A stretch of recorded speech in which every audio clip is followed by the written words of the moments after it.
Hi friends, ಎಲ್ಲರಿಗೂ ನಮಸ್ಕಾರ. ಈ ಒಂದು ವಿಡಿಯೋದಲ್ಲಿ ಆಶಾ ಕಾರ್ಯಕರ್ತೆಯರಿಗೆ ಗುಡ್ ನ್ಯೂಸ್ ಇದೆ. ಏನು ಆ ಗುಡ್ ನ್ಯೂಸ್ ಅನ್ನೋದ್ರ ಬಗ್ಗೆ ಈ ಒಂದು ವಿಡಿಯೋದಲ್ಲಿ ಸಂಪೂರ್ಣವಾದ ಮಾಹಿತಿಯನ್ನು ಕೊಡ್ತೀನಿ ಸ್ನೇಹಿತರೆ.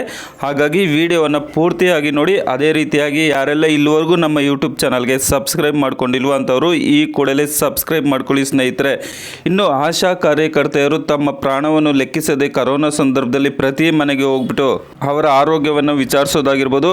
ಅದೇ ರೀತಿಯಾಗಿ ಹೆರಿಗೆ ಸಂದರ್ಭದಲ್ಲಿ ರಾತ್ರಿ ಹಗಲನ್ನು ನೋಡದೆ ಅವರ ಆರೋಗ್ಯದ ಬಗ್ಗೆ ಕಾಳಜಿಯನ್ನು ವಹಿಸುವುದು. ಇಂತಹ ಸಂದರ್ಭದಲ್ಲೂ ಸಹ ಅವರಿಗೆ ಫೋನ್ ಮಾಡಿದಾಗ ಅವರು ಹೆಂಡತಿ ಮಕ್ಕಳನ್ನು ಸಹ ಬಿಟ್ಟು ಆ ಒಂದು ಪೇಷಂಟ್ ಅನ್ನ ಅನಾರೋಗ್ಯದಲ್ಲಿರ್ತಕ್ಕಂಥವರನ್ನು ಆಸ್ಪತ್ರೆಗೆ ಕರೆತರುವುದಾಗಿರ್ಬೋದು. ಅದೇ ರೀತಿಯಾಗಿ ಪ್ರತಿ ಮನೆಗೆ ಅವರು ಭೇಟಿ ಕೊಟ್ಟು ತಪಾಸಣೆ ಮಾಡೋದಾಗಿರ್ಬೋದು, ಸ್ವಚ್ಛತೆ ಬಗ್ಗೆ ಕಾಳಜಿಯನ್ನು ವಹಿಸೋದಾಗಿರ್ಬೋದು. ಈ ರೀತಿಯಾಗಿ ಆಶಾ ಕಾರ್ಯಕರ್ತೆಯರು ತುಂಬಾ ಕೆಲಸವನ್ನ ಮಾಡ್ತಾರೆ. ಅಂತವರಿಗೆ ಮಾನ್ಯ ಮುಖ್ಯಮಂತ್ರಿಗಳಾದ ಸಿದ್ದರಾಮಯ್ಯ ನೇತೃತ್ವದಲ್ಲಿ ನಡೆದಂತಹ ಸಚಿವ ಸಂಪುಟ ಸಭೆಯಲ್ಲಿ ಅವರ ಸಂಬಳವನ್ನು ಹೆಚ್ಚಿಸುವುದರ ಬಗ್ಗೆ ಮಾನ್ಯ ಮುಖ್ಯಮಂತ್ರಿಗಳು ಸಚಿವ ಸಂಪುಟ ಸಭೆಯಲ್ಲಿ ತೀರ್ಮಾನವನ್ನು ಕೈಗೊಂಡಿದ್ದಾರೆ. ಸೊ ಇದೊಂದು ಆಶಾ ಕಾರ್ಯಕರ್ತೆಯರಿಗೆ ಗುಡ್ ನ್ಯೂಸ್ ಆಗಿರುತ್ತೆ. ಆಶಾ ಕಾರ್ಯಕರ್ತೆಯರಿಗೆ ಹೆಚ್ಚುವರಿ 1,000 ರು ಪ್ರೋತ್ಸಾಹಧನ ವಿತರಣೆಗೆ ಮಾಡಬೇಕೆಂತ ಹೇಳ್ಬಿಟ್ಟು ಅವರು ಒಂದು ಸಚಿವ ಸಂಪುಟ ಸಭೆಯಲ್ಲಿ ನಿರ್ಧಾರವನ್ನು ಕೈಗೊಂಡಿದ್ದಾರೆ. ಸೊ ಈಗಾಗಲೇ ಆಶಾ ಕಾರ್ಯಕರ್ತೆಯರಿಗೆ ಕೇಂದ್ರ ಸರ್ಕಾರದಿಂದ 5,000, ನಂತರ ರಾಜ್ಯ ಸರ್ಕಾರದಿಂದ ಬಂದ್ಬಿಟ್ಟು 2,000 ರೂಪಾಯಿ ರೊಟೀನ್ ಆಕ್ಟಿವಿಟಿ ಅಂತ ಹೇಳ್ಬಿಟ್ಟು, ನಂತರ ಅವರು ಏನು ಕೆಲಸವನ್ನು ಮಾಡ್ತಾರೆ ಅದ್ರ ಮೇಲೆ ಅವ್ರಿಗೆ ಇನ್ನೂ ಹೆಚ್ಚಿನ ಸಂಬಳವನ್ನು ಕೊಡಲಾಗುತ್ತದೆ. ಅದ್ರ ಜೊತೆ ಆಶಾ ಕಾರ್ಯಕರ್ತೆಯರಿಗೆ ಹೆಚ್ಚುವರಿಯಾಗಿ ಪ್ರೋತ್ಸಾಹಧನವಾಗಿ ಇನ್ನೂ 1,000 ರೂಪಾಯಿ ಅದ್ರ ಜೊತೆ ಸೇರ್ತಾ ಇದೆ ಸ್ನೇಹಿತರೆ. ಕೇಂದ್ರ ಸರ್ಕಾರದಿಂದ 5,000, ರಾಜ್ಯ ಸರ್ಕಾರದಿಂದ 5,000, ನಂತರ ಮತ್ತೆ ಹೆಚ್ಚುವರಿ ಅವರಿಗೆ ಒಂದು ಪ್ರೋತ್ಸಾಹ ಧನವಾಗಿ ಮತ್ತೊಂದು 1,000, ಟೋಟಲ್ ಆಗಿ 11,000 ರೂಪಾಯಿ.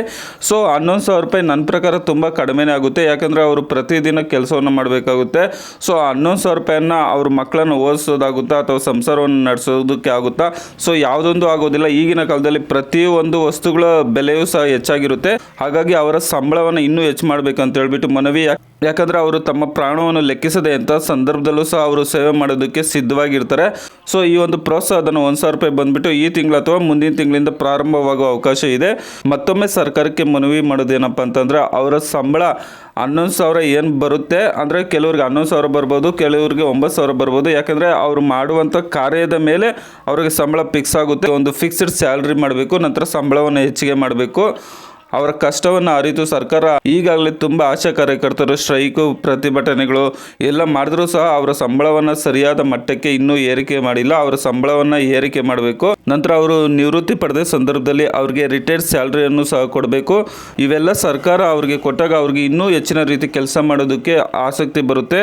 ಸೊ ಈ ಒಂದು ಮಾಹಿತಿಯನ್ನು ಬೇರೆಯವ್ರಿಗೂ ಸಹ ಶೇರ್ ಮಾಡಿ. ಅದೇ ರೀತಿಯಾಗಿ ನಿಮ್ಗೆ ಏನು ಅನಿಸುತ್ತೆ, ಸರ್ಕಾರ ಎಷ್ಟು ಸಂಬಳವನ್ನು ರೈಸ್ ಮಾಡಬೇಕು ಅಂತ ಅನಿಸುತ್ತೆ, ಸೊ ಅದನ್ನು ತಪ್ಪದೆ ಕಮೆಂಟ್ ಮಾಡಿ ಸ್ನೇಹಿತರೆ. ಅದೇ ರೀತಿಯಾಗಿ ತಪ್ಪದೆ ಸಬ್ಸ್ಕ್ರೈಬ್ ಮಾಡ್ಕೊಳ್ಳಿ. ವಿಡಿಯೋ ನೋಡಿದ್ದಕ್ಕಾಗಿ ಧನ್ಯವಾದಗಳು. ಬಾಯ್, ಟೇಕ್ ಕೇರ್ ಫ್ರೆಂಡ್ಸ್.